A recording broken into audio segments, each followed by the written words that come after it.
All right, guys, this is your half-day virtual schedule for Friday, June 11th. I'm going to go over each one of these little areas with you and then let you get started on working. Math, we have a room transformation planned next week. It's going to be a pretty fun room transformation. In order for it to go successfully, you've got to review some math skills that we've learned this year.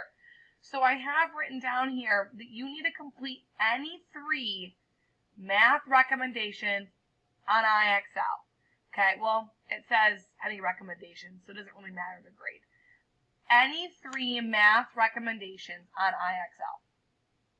When you are done, I want you to fill out this Google form for me that is going to take you to tell me what it is that you worked on and what was hard about it, what was difficult, so I can help you with those concepts moving forward before our room transformation. Okay, so when you're done, fill out that Google form. 3 recommendations, you pick them. Language arts, I want you to read your Bob books and fill out 4 more questions. If you click on this tab, it's going to give you 4 questions. When you are typing your question, at the end, I want you to write the answer. So, for example, if you have in which book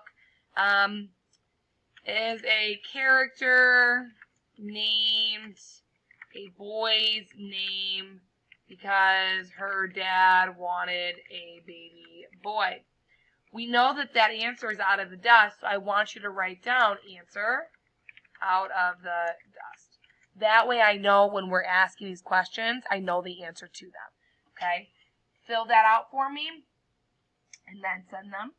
Also, I have a Freckle assignment here. If you click on Freckle, I want you to click on this link. It's going to ask you for a class code. This is our class code right here. The article you're going to be reading is about an earthquake in Chile in the 1960s, and it's going to be asking you some reading and writing questions as well. After that, I want you just to work on 1 language arts recommendation on IXL with a SMART score of at least 80. Okay? There is not going to be a Zoom today. Today's a half a day. We are not Zooming today, but if you guys have any questions, I will be by my computer. Feel free to message me, email me, and I'll be able to help you guys get through all of your assignments. If you have any additional questions, you know how to get a hold of me. Take care, guys. Have a great weekend.